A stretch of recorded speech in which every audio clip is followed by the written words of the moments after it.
કેમ છો બધા? પરીક્ષા સરસ રીતે તમે બધાએ આપી અને પેપર પણ સરસ રીતે પહોંચતા કરવાના છે. નિયત તારીખની અંદર પરીક્ષાના પેપર પહોંચતા કરી દેજો. હવે આજે આપણે શરૂઆત કરશું નવા પાઠની, પણ એના પહેલા આપણું જે પુનરાવર્તન એક બાકી છે એની સમજૂતી મેળવશું. ત્યાર પછી આપણે પાઠ 7 સંખ્યાની સમજૂતી મેળવશું. તો ચાલો બાળ દોસ્તો આપણે આગળ સમજૂતી મેળવીએ. પુનરાવર્તન 1. જો પ્રશ્ન 1 છે એમાં સંવાદ બોલવાના છે. આ સંવાદ છે એ બેના જૂથમાં બોલવાના છે. તો ઘરે તમારા મમ્મી પપ્પા સાથે આ સંવાદ બોલવાના છે. બરાબર? એટલે સંસ્કૃત ભાષા પર પ્રભુત્વ જળવાય. બીજો પ્રશ્ન છે એ છે શબ્દોનું મોટેથી ઉચ્ચારણ કરો. ચરણૌ પ્રણમામઃ, વાગીશ્વરી, શરણ્યા, રુચિરાભરણા, પંકજ, મતિરાસ્તામ, કુંઠાવિષહારિણી.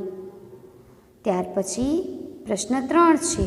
પંક્તિઓને શુદ્ધ સ્વરે આરોહ અવરોહપૂર્વક ગાવાની છે. તમને સરસ રીતે ગાન કરતાં આ કાવ્ય આવડે છે તો એ પણ ગાજો. ત્યાર પછી પ્રશ્ન 4 છે. ફકરાનું શુદ્ધ સ્વરે વાંચન કરો. અસ્માકં ભારત દેશે અનેકા નદ્યઃ સન્તિ. ગંગા, યમુના, સાબ્રમતી, નર્મદા ઇત્યાદયઃ. સર્વાસુ નદીષુ ગંગા શ્રેષ્ઠ નદી અસ્તિ. નિદાધે અપિ તસ્યા પ્રવાહો ન શુષ્યતિ.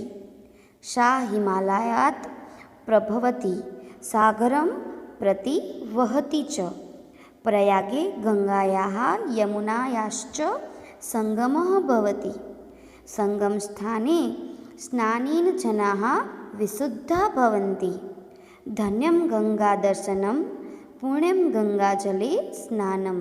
ત્યાર પછી પ્રશ્ન 5 છે કે આપેલ પ્રશ્નોના સંસ્કૃત ભાષામાં ઉત્તર લખો.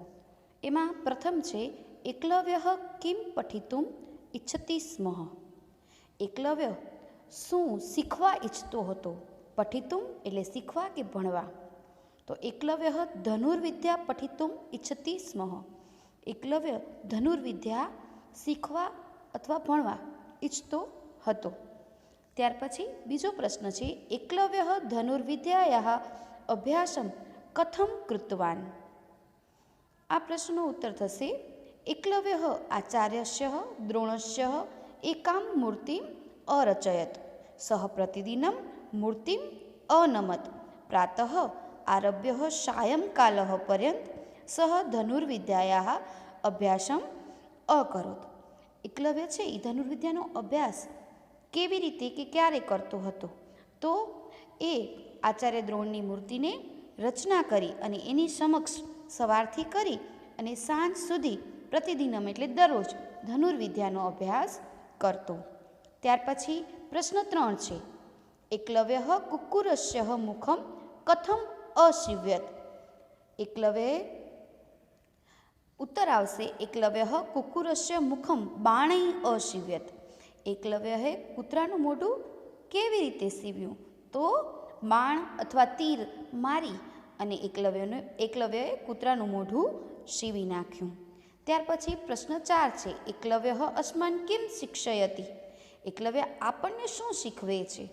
તો એકલવ્યઃ અસ્માન શિક્ષયતિ સ્વયં જ્યોતિ સ્વયં પ્રજ્ઞા ચ ભવતુ. એકલવ્ય આપણને શીખવે છે કે પોતે જ પોતાનો પ્રકાશ બનો, પોતે જ પોતાની બુદ્ધિ થાઓ. આ રીતે આપણે પ્રશ્નોના ઉત્તર સંસ્કૃત ભાષામાં અને ગુજરાતી ભાષામાં લખશું. પ્રશ્ન છે એ માત્ર સંસ્કૃત ભાષામાં, ઉત્તર છે ગુજરાતી અને સંસ્કૃત બંનેમાં લખવાના રહેશે. ત્યાર પછી પ્રશ્ન 6 છે આપેલ વિધાન વાક્યોને કૌંસમાં આપેલ શબ્દોનો ઉપયોગ કરી પ્રશ્ન વાક્યમાં ફેરવો. જો આપણે આગળના પાઠમાં પ્રશ્ન વાક્ય બનાવતા શીખી ગયા છીએ. કાથી પ્રશ્ન વાક્ય, કુતઃથી, કુત્રથી, આ બધી જ રીતે આપણે પ્રશ્નો બનાવતા શીખ્યા છીએ. બરાબર? અહીં પ્રથમ વિધાન છે ગંગા યમુના સાબરમતી નર્મદા નદ્ય ભારત દેશે પ્રવહંતી, એટલે કે ગંગા યમુના સાબરમતી અને નર્મદા નદી છે એ ભારત દેશમાં વહે છે. તો અહીં ઘણા બધા નામ છે, માટે આપણે કાકા નદી આ રીતે પ્રશ્ન બનાવશું. કઈ કઈ નદીઓ ભારત દેશમાં વહે છે? બરાબર. તો કાહા કાહા નદ્ય ભારત દેશે પ્રવહંતી, એટલે કઈ કઈ નદીઓ ભારત દેશમાં વહે છે. ત્યાર પછી છે ગંગા શ્રેષ્ઠ નદી અસ્તિ, તો કા નદી શ્રેષ્ઠા અસ્તિ, આ રીતે આપણે પ્રશ્ન વાક્ય બનાવી શકીએ.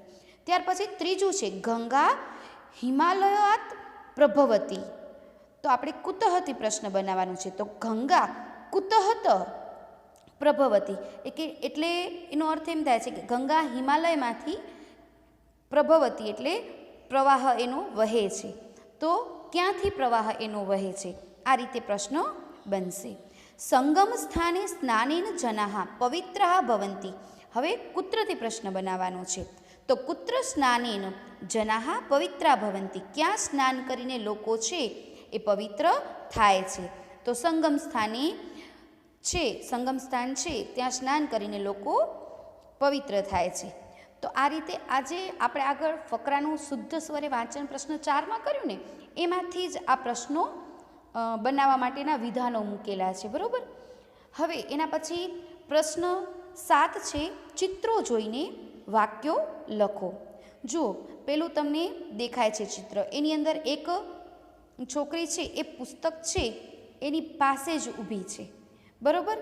તો પુસ્તક છે નપુંસકલિંગ છે અને 3થી વધુ પુસ્તક છે. બરાબર. તો 3 કે 3થી વધુ પુસ્તક હોય તો એ બહુવચનમાં આવે, માટે જ એના માટે એતાની શબ્દ વપરાયો છે, અને પુસ્તકાની કારણ કે ઘણા બધા છે એટલે. હવે બીજો ચિત્ર તમે નિહાળો છો, એની અંદર જુઓ એક યુવક ઊભો છે અને પોતા તરફ જ આંગળી ચીંધીને ઊભો છે. તો એ શું કહે છે?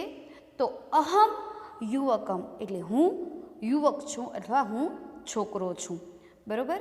આટલું તમને ખ્યાલ આવી ગયો. આપણે આ બધા જ છે ને એ ચિત્રપદાનીના જ છે. એના પછી તમને એક અમરેલા એટલે છત્રી લઈને છોકરી છે એ બાજુમાં ઊભેલી દેખાય છે. છત્રી ને છોકરી બે બાજુમાં દેખાય છે. તો છોકરી છે એ શું બતાવે છે? તો છોકરી બતાવે છે કે આ છત્રી છે, કારણ કે છત્રી એની પાસે છે, એટલે તો છત્રી છે એ એક વચન છે, એક જ છે, માટે એતત છત્રમ, આ છત્રી. ત્યાર પછી તમે જોશો કે બાજુની નીચેનું ચિત્ર છે એની અંદર તમે વાઘને નિહાળો છો. છોકરી કહે છે એષઃ વ્યાઘ્રઃ, આ વાઘ છે. જો છોકરી છત્રી અને વાઘ બંનેની બાજુમાં ઊભી છે. હવે તમે જોશો કે મૂર્તિ છે એ નીચે તમે મૂર્તિ જોશો તો એ મૂર્તિ પાસે કોણ ઊભું છે? છોકરો ઊભો છે. અને એ શું કહે છે? એ પ્રતિમા, પ્રતિમા એટલે મૂર્તિ, એશા એટલે આ. જો કોઈ પણ સ્ત્રીલિંગ નામ માટે એશા વપરાય, પુલ્લિંગ નામ માટે એશઃ વપરાય અને નપુંસકલિંગ માટે એતત. તો આપણે સળંગ જોઈ ગયા કે પેલું એતત એટલે છત્રી, ત્યાર પછી વ્યાઘ્રહ પુલ્લિંગમાં આવે અને પછી પ્રતિમા છે એ મૂર્તિ છે એટલે એ સ્ત્રીલિંગમાં આવે. આ રીતે આપણે વાક્યો બનાવશું. બરાબર. ત્યાર પછી પ્રશ્ન 8 ઉદાહરણ અનુસાર વાક્ય બનાવો. આપણે પેલું ઉદાહરણ આપ્યું છે ખેલાંગણમ ગચ્છામ, આપણે રમતના મેદાનમાં જઈએ. ત્યાર પછી આપણે શિવ મંદિરે જઈએ તો શિવાલયમ ગચ્છામ, આપણે નિશાળે જઈએ તો વિદ્યાલયમ ગચ્છામ, આપણે પુસ્તકાલય જઈએ તો પુસ્તકાલયમ ગચ્છામ, આપણે ગામ જઈએ ગ્રામમ ગચ્છામ, આપણે પોતાને ઘેર જઈએ તો સ્વગૃહમ ગચ્છામ. આ રીતે ઉદાહરણ પ્રમાણે આપણે વાક્યો બનાવશું. છેલ્લે આપ્યું છે ભવાન જાનતી કિમ, એટલે કે શું તમે જાણો છો? ભવાન શબ્દ છે એ પુરુષવાચક શબ્દ માટે વપરાય છે. અહીં આપ્યું છે પંચ પ્રસિદ્ધ મહાકાવ્યની સંતિ, એટલે કે 5 પ્રસિદ્ધ મહાકાવ્યો છે. સંસ્કૃત સાહિત્યની અંદર 5 પ્રસિદ્ધ મહાકાવ્યો થઈ ગયા છે. રઘુવંશમ, કુમાર સંભવમ, કિરાતાર્જુન્યમ, શિશુપાલ વધમ અને નૈષધ ચરિત્ર. આ 5 પ્રસિદ્ધ મહાકાવ્ય છે. રઘુવંશ છે એની અંદર રાજા રામ અને રઘુકુળની વાત કરવામાં આવી છે. બરોબર. કુમાર સંભવ છે એની અંદર કાર્તિકેય, શંકર અને પાર્વતીના આ વાત કરવામાં આવી છે. કુમાર સંભવમ એટલે કે કાર્તિકેયના જન્મની વાત કરવામાં આવી છે. ત્યાર પછી છે કિરાતાર્જુનિયમ. આ જે ગ્રંથ છે ને આ મહાકાવ્ય છે ને કિરાતાર્જુનિયમ, એની અંદર અર્જુન અને કિરાત સ્વરૂપ શંકર ભગવાનના યુદ્ધની વાત કરવામાં આવી છે. ત્યાર પછી છે શિશુપાલ વધમ. શિશુપાલનું વધ જે શ્રી કૃષ્ણએ પોતાના સુદર્શન ચક્રથી કર્યો હતો, એ શિશુપાલનો વધ, જે 100 વખત કૃષ્ણ વિશે ખરાબ વાત બોલશે તો 100 વખત માફ કરશે, પછી 101મી વખત થશે તો એને માફ નહીં કરે, એવું એણે વચન આપ્યું હતું કૃષ્ણ ભગવાને. ત્યાર પછી એનું સુદર્શન ચક્રથી વધ કરે છે. તો આ શિશુપાલ વધની જે કથા છે એ શિશુપાલ વધમ મહાકાવ્યમાં છે. ત્યાર પછી છે નૈષધ ચરિતમ. તો આની અંદર નૈષધ ચરિત્ર છે ને, હા, એ વિવિધ મહાકાવ્યમાંનું જ એક મહાકાવ્ય છે. હવે આ જે રઘુવંશ ને કુમાર સંભવ છે ને, એ કાલિદાસે રચ્યા છે, જ્યારે કિરાતાર્જુનિયમ ભારવીએ રચ્યું છે. શિશુપાલ વધ છે એ માઘ એ લખ્યું, મહાકવિ માઘ છે ને એમણે રચ્યું છે. જ્યારે નૈષધ ચરિત્ર છે ને એ શ્રી હર્ષ જે કવિ હતા એમણે લખ્યું છે. ત્યાર પછી સંસ્કૃત સાહિત્ય પ્રસિદ્ધ મહાકવિ કાલિદાસ. સંસ્કૃત સાહિત્યના જે પ્રસિદ્ધ મહાકવિ થઈ ગયા ને, એમાં કાલિદાસનું નામ મોખરે લેવાય છે. બરાબર. તો આ રીતે આપણે આ માહિતી સંસ્કૃત સાહિત્ય ભણીએ છીએ, સંસ્કૃત ભણીએ છીએ, તો આપણને ખ્યાલ હોવી જોઈએ કે કયા પ્રસિદ્ધ મહાકાવ્યો છે. તો પ્રથમ 5 પ્રસિદ્ધ મહાકાવ્યોના નામ આપણને આવડવા જોઈએ. સાથે સાથે કયા કવિ છે એનું સંસ્કૃત સાહિત્યમાં નામ વધુ છે, તો કાલિદાસનું. કેમ આપણે હિન્દીમાં કહીએ તો તરત જ પ્રેમચંદનું નામ આવી જાય છે આપણા મુખ ઉપર, એ રીતે મહાકાવ્યની વાત થતી હોય તો કાલિદાસનું નામ સંસ્કૃત સાહિત્યમાં મોખરે આવે છે. અહીં આપણું પુનરાવર્તન એક પૂર્ણ થાય છે. ત્યાર પછી તમે વિનોદ પદ્યાની કરી લીધું છે. હવે આજે આપણે પાઠ 7 સંખ્યા શીખશું. બરાબર. તો ચાલો બાળ દોસ્તો, પાઠ 7 સંખ્યા આ સમજીએ. આ જે પાઠ છે ને, આ પાઠને આપણે ચિત્ર વાર્તા રૂપે જોઈ અને તેમાં રહેલી કથા વસ્તુને સમજીએ. બરાબર. તો આખા ચિત્ર રૂપે આ પાઠ આપણે સમજશું. અહો રમેશ કુત્ર ગચ્છતિ. અરે રમેશ ક્યાં જાય છે? બે મિત્ર વાતો કરે છે. બરાબર. આપણમ ગચ્છામ એટલે દુકાને જાઉં છું. આપણમ એટલે દુકાન. પછી કહે છે અહમ અપી આ ગચ્છામી, હું પણ આવું છું તારી સાથે. એનો મિત્ર એને કહે છે ભવાન કિમ કેત્રુમ ઈચ્છતિ, તારે શું ખરીદવું છે? કેત્રુમ એટલે ખરીદવું. અહમ ફલાની કેત્રુમ ઈચ્છામી, હું ફળો ખરીદવા ઈચ્છું છું. બંને મિત્રો આ રીતે વાતો કરતા હોય છે. પશ્યત તત્ર ફલ વિપણીમ અસ્તિ, ચલતું, જો ત્યાં ફળોની દુકાન છે, ચાલ. વિપણી એટલે પણ દુકાન થાય. પંચમામ વિપણ્યમ પક્વાની ફલાની સંતિ, કહે છે 5મી દુકાનમાં પક્વાની એટલે પાકા ફળો છે. ભદ્ર આમ્રફલાનામ કિયત મૂલ્ય, ભાઈ કેરીઓની શું કિંમત છે? આમ્રફલમ એટલે કેરી, ભદ્ર એટલે ભાઈ. 50 રૂપ્યકાણી 10 ફલાની એટલે 50 રૂપિયાના 10 ફળ. બરાબર. ત્યાર પછી કહે છે 12 કદલી ફલાનામ એટલે કે 12 કેળાના કેટલા? તો કહે છે 16 રૂપ્યકાણી એટલે 16 રૂપિયા. ત્યાર પછી પ્રશ્ન કરે છે ચતુર નારંગ ફલાનામ એટલે 4 સંતરાના શું થાય કિંમત? તો કે 20 રૂપ્યકાણી એટલે 20 રૂપિયા.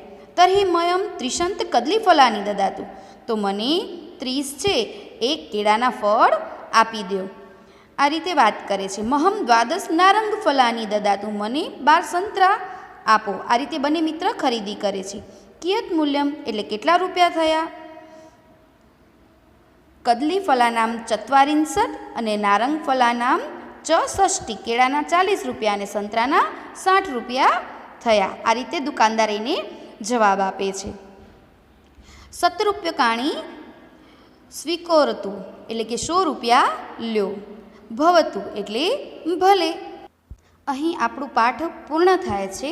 ચાલો તેનો સ્વાધ્યાય નિહાળીએ. પ્રશ્ન 2 છે સંસ્કૃત ભાષામાં ઉત્તર લખો. આપણે સંસ્કૃત અને ગુજરાતી બંનેમાં ઉત્તર લખશું. પ્રશ્ન સંસ્કૃતમાં લખશું. પ્રથમ પ્રશ્ન છે દ્વાદશ કદલી ફલાનામ કિયત મૂલ્યમ, એટલે કે 12 કેળાના ફળના કેટલું મૂલ્ય થાય? 12 કેળાના ફળનું કેટલું? તો દ્વાદશ કદલી ફલાનામ 16 રૂપ્યકાણી, એટલે કે 12 કેળાના ફળના 16 રૂપિયા થાય, એ એનું મૂલ્ય છે. બીજો પ્રશ્ન છે કતિ નારંગ ફલાનામ મૂલ્યમ 20 રૂપ્યકાણી, કેટલા નારંગીના ફળના 20 રૂપિયા થાય, એટલે કે મૂલ્ય થાય? તો ચતુર નારંગ ફલાનામ 20 રૂપ્યકાણી, 4 નારંગીના ફળના 20 રૂપિયા થાય, એટલે એક કેટલાની થઈ? 5 રૂપિયાની. જો આમ ઉલટાવીને પણ પ્રશ્નો પૂછી શકશે, એટલે આપણે પ્રશ્નના ઉત્તર તૈયાર રાખવા પડશે. કહ ફલ વિક્રેતે સતમ રૂપ્યકાણી દદાતી, કોણે ફળ વિક્રેતાને 100 રૂપિયા આપ્યા? દદાતી એટલે આપવું. રમેશ ફળ વિક્રેતે સતમ રૂપ્યકાણી દદાતી, રમેશે ફળ વિક્રેતાને 100 રૂપિયા આપ્યા. ત્યાર પછી ચોથો પ્રશ્ન છે રમેશ કતિ નારંગ ફલાની ક્રીણાતી, રમેશે કેટલા નારંગીના ફળ ક્રીણાતી એટલે ખરીદ્યા? તો રમેશ દ્વાદશ નારંગ ફલાની ક્રીણાતી, એટલે કે રમેશે 12 નારંગીના ફળ ખરીદ્યા. ત્રિસંત કદલી ફલાનામ કિયત મૂલ્ય, એટલે કે 30 કેળાના ફળનું કેટલું મૂલ્ય થાય? તો 30 કદલી ફલાનામ 40 રૂપ્યકાણી, એટલે કે 30 કેળાના ફળના 40 રૂપિયા થાય. અહીં આપણા 5 પ્રશ્નો પૂર્ણ થાય છે. ત્યાર પછી પ્રશ્ન નંબર 3 છે જોડકા જોડો. હવે અહીં સંખ્યા આપેલી છે. જો સંખ્યાના માધ્યમથી, આ પાઠના માધ્યમથી તમને સંખ્યા જ શીખવાની છે. તમે લાસ્ટ પેજ ઉપર જોશો ને તો તમને સંખ્યાઓ આપી છે 1 થી કરીને 100 સુધીની. તો તે આપણે આત્મસાત કરવી પડશે. પરીક્ષાની અંદર 3 માર્કમાં આ પૂછાય છે માટે. પહેલું છે નવનવતી એટલે 99. પછી બીજું છે ષટ સપ્તતિ એટલે 76. ત્રીજું છે નવચત્વારિંશત એટલે 49. ચોથું છે એકાશીતિ એટલે 81.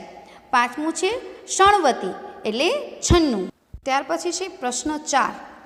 જો પાછળ પ્રશ્ન 4 કોષ્ટક આપેલું છે, એ કોષ્ટકના આધારે જ આપણે આ ક, ખ અને ઘ લખવાના છે. બરાબર? પાછળના પેજે કોષ્ટક છે, પણ એની ખાલી જગ્યા અને એના ખરા ખોટા છે એ તમને આગળ આપી દીધા છે આ જોડકાની નીચે જ. તો પહેલાં ક કરીએ, ખાલી જગ્યા પૂરો. એમાં પ્રથમ ખાલી જગ્યા છે દ્વાદશ કદલી ફલાનામ ચતુર્ત્રિશંત રૂપ્યકાણી. બરાબર? ખાલી જગ્યા ચતુર્ત્રિશંત રૂપ્યકાણી એટલે કે 34 રૂપિયા છે એ કોના છે?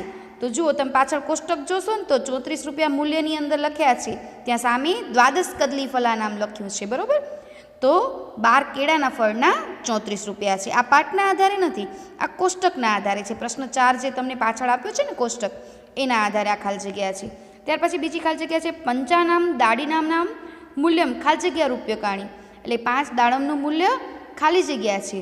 હવે જુઓ તમે દાડમ ગોતો. દાડમ ક્યાં આપ્યું છે? હા, બીજા નંબરે આપ્યું છે. બરાબર? તો 5 દાડમના ફળ લખ્યું છે, એની સામે મૂલ્ય લખ્યું છે 40 રૂપિયા, તો ચત્વારિંશત. આ રીતે ત્રીજી ખાલી જગ્યા દ્વાદશ આમ્રફલાના મૂલ્યમ ખાલી જગ્યા રૂપ્યકાણી, એટલે કે 12 જે છે એ આંબાના ફળ છે, એનું શું મૂલ્ય છે? તો જુઓ ચતુર્વિશંતિ અહીં આપ્યું છે આમ્રફલમ, પણ આપણે કેટલાનું પૂછ્યું છે? 12નું લખ્યું છે. બરાબર? ચતુર્વિશંતિ એટલે 24. 12 દૂ 24 થાય ને, માટે 24ના 100 રૂપિયા આપ્યા છે. તો આપણે અહીંયા 12 પૂછ્યું છે, તો 12ના કેટલા થયા? અડધા કરી નાખવાના એટલે 50 રૂપિયા, એટલે 50. જો આ રીતે પણ તમને પ્રશ્નો પૂછી શકે છે. બરાબર? ત્યાર પછી હવે આપ્યા છે ખરા ખોટા ખની અંદર. તો આમ અથવા નહ લખવાનું છે. ખરું છે કે ખોટું નિશાની કરવાની છે. 10 સેવ ફલાનામ મૂલ્યમ અષ્ટનવતી રૂપ્યકાણી. બરાબર? જે સફરજનના ફળ છે 10, એના કેટલા આપ્યા છે? તો અહીં લખ્યું છે અષ્ટનવતી. નવતી એટલે 90 ને અષ્ટ એટલે 98. તો આ વાક્ય સાચું છે. અષ્ટનવતી રૂપ્યકાણી એટલે 98 રૂપિયા છે. શેના? તો 10 સફરજનના ફળના. ત્યાર પછી બીજું છે ઉપનેત્રસ્ય મૂલ્યમ 50 રૂપ્યકાણી. હવે ઉપનેત્ર એટલે ચશ્મા. જુઓ અહીંયા 50 લખ્યું છે, એનું મૂલ્ય નથી લખ્યું. શું લખ્યું છે? 75 લખ્યું છે. બરાબર?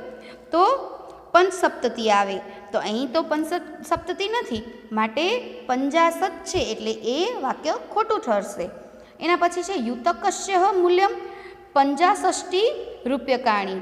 પંચષષ્ટી રૂપ્યકાણી એટલે કે 65 રૂપિયા. યુતક એટલે તમારું જે ખમીસ છે, શર્ટ છે, એને યુતકમ કહેવાય. તો અહીં 65 રૂપિયા આપ્યા જ છે એટલે આ વાક્ય સાચું છે. એટલે આ રીતે આપણે ખ પણ કર્યો. હવે છે કોષ્ટકના આધારે પ્રશ્નોના ઉત્તર આપો. જો હવે પાછળ પેજ ઉથલાવશો ને એટલે તમને કોષ્ટક દેખાય છે. જુઓ, એની નીચે પ્રશ્નો આપ્યા છે. 4 પ્રશ્ન છે. પ્રથમ પ્રશ્ન, કસ્ય મૂલમ પંચસપ્તતિ રૂપ્યકાણી અસ્તિ. એટલે કોનું મૂલ્ય છે એ 75 રૂપિયા છે. તો ઉપનેત્રસ્ય મૂલ્યમ પંચસપ્તતિ રૂપ્યકાણી એટલે કે ચશ્માનું મૂલ્ય છે એ 75 રૂપિયા છે. ત્યાર પછી બીજો પ્રશ્ન છે, પંચદાડિનાનામ મૂલ્યમ કતિ રૂપ્યકાણી. તો ઉત્તર આવશે પંચદાડિનાનામ મૂલ્યમ 40 રૂપ્યકાણી અસ્તિ. ત્યાર પછી ત્રીજો પ્રશ્ન છે, તાલવસ્ય મૂલ્યમ કતિ રૂપ્યકાણી અસ્તિ. તાળાનું શું મૂલ્ય છે? તો તાલસ્ય મૂલ્યમ 60 રૂપ્યકાણી એટલે 60 રૂપિયા છે. ત્યાર પછી ચોથો પ્રશ્ન છે, 40 રૂપ્યકાણી કસ્ય મૂલ્યમ અસ્તિ. બરોબર, અહીં શું કહેવા માંગે છે કે 46 રૂપિયા છે એ કઈ કઈ વસ્તુઓનું મૂલ્ય છે? તો એમાં થશે કે 46 રૂપિયા છે એ કાતરનું અને દ્રાક્ષનું મૂલ્ય છે. ત્યાર પછી પ્રશ્ન 5 છે, આપેલ અંકો શબ્દમાં લખો. પેલો અંક છે 68, તો અષ્ટષષ્ટિ. ત્યાર પછી છે 74, તો ચતુઃ સપ્તતિ. ત્યાર પછી છે 100, તો એને શતમ પણ કહેવાય અને એક શતમ પણ કહેવાય. ત્યાર પછી છે 88, તો અષ્ટાશીતિ. ત્યાર પછી છે 57, તો સપ્તપંચાશત. આ રીતે આપણે આંકડાઓ જોયા. હવે પ્રશ્ન 6 છે, કોષ્ટક પૂર્ણ કરો. જો કોષ્ટકની અંદર અમુક જગ્યાએ તમને શબ્દમાં આપેલ હશે અંકો અને અમુક જગ્યાએ સંસ્કૃત અંકમાં અંકો આપેલા છે. બરાબર, તો આપણે જ્યાં શબ્દમાં આપેલા છે ત્યાં અંકમાં લખશું આગળની સાઈડ, અને જ્યાં આગળ અંકમાં આપ્યા છે ત્યાં પાછળ ખાલી જગ્યા છે ત્યાં શબ્દમાં લખશું. બરાબર, હવે કોષ્ટક જોતા જઈએ. પેલું છે દ્વિષષ્ટિ. બરાબર, ષષ્ટિ એટલે 60 અને દ્વિ એટલે 2. બરાબર, દ્વિષષ્ટિ તો 62. એની સામે જ જુઓ 82 આપ્યા છે અંક. બરાબર, તો દ્વયઃશીતિ એટલે 82. ત્યાર પછી નીચે જુઓ 87 આપ્યા છે, તો સપ્તાશીતિ. ત્યાર પછી ત્યાં શબ્દમાં આપ્યું છે ત્રિપંચાશત એટલે 53. ત્યાર પછી જુઓ નીચે આપ્યું છે દ્વિનવતિ એટલે 90 એટલે 90 અને દ્વિનવતિ એટલે 92. ત્યાર પછી અહીંયા અંકમાં આપ્યું છે 83. બરાબર, તો ત્રયઃશીતિ. ત્યાર પછી જુઓ અહીંયા પણ અંકમાં આપ્યું છે 56, તો ષટપંચાશત. ત્યાર પછી અહીંયા શબ્દમાં આપ્યું છે પંચચત્વારિંશત. બરાબર, તો ચત્વારિંશત એટલે 40, પંચચત્વારિંશત એટલે 45. ત્યાર પછી છે સપ્તત્રિશંત એટલે 37.